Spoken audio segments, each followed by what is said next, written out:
सुप्रभात छात्रों। आज हम साहित्य भाग का अध्ययन करेंगे। उसका पहला अध्याय है हम पंछी उन्मुक्त गगन के। कविता को प्रारंभ करने से पहले इसका शीर्षक जान लेते हैं कि इसमें कवि क्या कहना चाह रहा है। इस कविता के कवि हैं शिवमंगल सुमन सिंह। शिवमंगल जी यहाँ किसके बारे में बता रहे हैं, जैसा कि आप शीर्षक में पढ़ सकते हैं, हम पंछी, पंछी अर्थात पक्षी, पक्षी उन्मुक्त गगन के, उन्मुक्त अर्थात खुले और गगन अर्थात आकाश, यानी कि पक्षी खुले आकाश में रहने वाले होते हैं। यहाँ कवि पक्षियों की स्वतंत्रता के बारे में बता रहा है कि उन्हें अपनी स्वतंत्रता बहुत प्रिय है। पहला पद देख लेते हैं। हम पंछी उन्मुक्त गगन के पिंजर बंध न का पाएंगे, कनक तीलियों से टकराकर पुलकित पंख टूट जाएंगे। कवि कहना चाह रहा है कि हम पक्षी उन्मुक्त गगन के हैं, यानी खुले आकाश में उड़ने वाले हैं।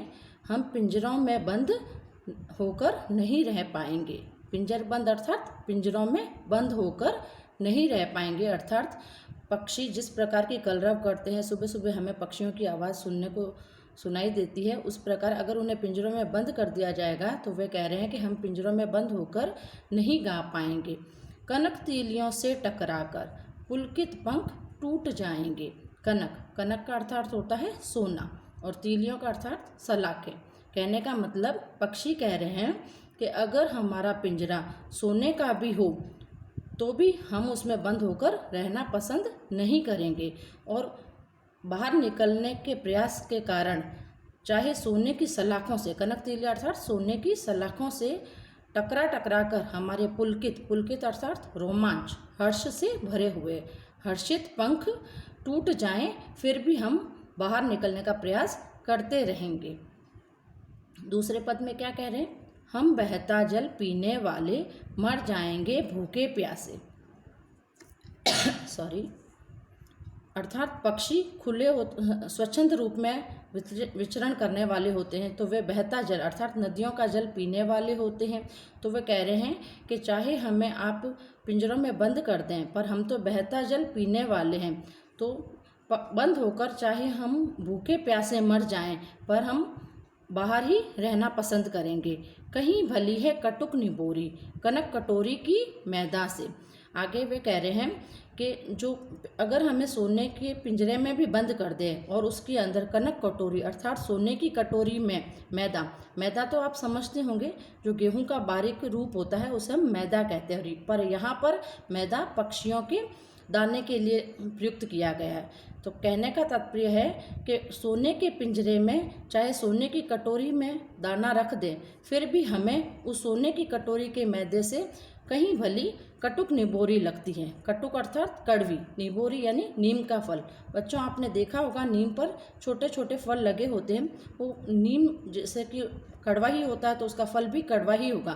तो कटुक अर्थात कड़वा, यानी कि पक्षी कह रहे हैं कि सोने की कटोरी में रखे दाने से भी हमें कहीं प्रिय वह कड़वी निबोरी लगती है, अर्थात हमें हमारी स्वतंत्रता बहुत ही प्रिय है।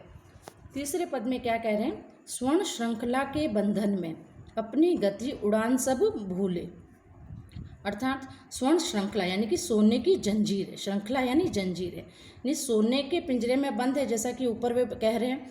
तो स्वर्ण श्रृंखला यानी कि सोने की जंजीरों के बंधन में बंधे रहने के कारण हम अपनी गति और उड़ान सब भूल गए हैं। गति अर्थात जिस वेग से पक्षी आसमान में उड़ते हैं, और वह वेग और वे अपनी उड़ान भूल चुके हैं।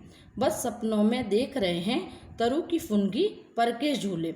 हम केवल पिंजरे में बंद होकर सपने ही देख रहे हैं कि हम कब जब भी बाहर निकलेंगे तो हम किस प्रकार से तरु अर्थात वृक्ष, पेड़, और फुनगी अर्थात डाली, जिस प्रकार की आप देखते हैं कि किस पक्षी अलग पेड़ों की डालियों पर एक डाली से दूसरी डाली पर उड़कर झूला झूलते हैं, तो वे उसी का सपना देख रहे हैं कि कब हम बाहर निकलेंगे और कब हम अब वृक्षों की अलग अलग डालियों पर झूला झूलेंगे।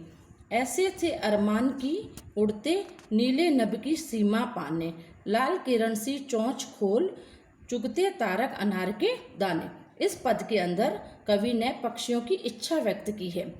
वे कवि पक्षी की इच्छा बता रहे हैं कि उनके अरमान थे कि वे नीले नभ की सीमा पाने, अर्थात जो नीला आकाश है उसकी सीमा, सीमा अर्थात बॉर्डर को पाने की इच्छा रखते हैं कि इतना दूर तक उड़ना चाहते हैं कि उसकी सीमा को भी पार कर देना चाहते हैं। और उस सीमा को पार करते हुए लाल किरण सी चोंच खोल, पक्षियों की चोंच आपने देखी होगी लाल रंग की होती है, तो वो कह रहे हैं कि अपनी लाल किरण की चोंच को खोलकर हम वे तारक रूपी अनार के दाने को चुगना चाहते हैं, यानी कि आकाश के अंदर इतना दूर तक उड़ना चाहते हैं और उसमें जो तारे हैं वे दूर से उन्हें अपने अनार के दानों के समान प्रतीत हो रहे हैं, अर्थात वे अनार के दानों को चुगना चाहते हैं।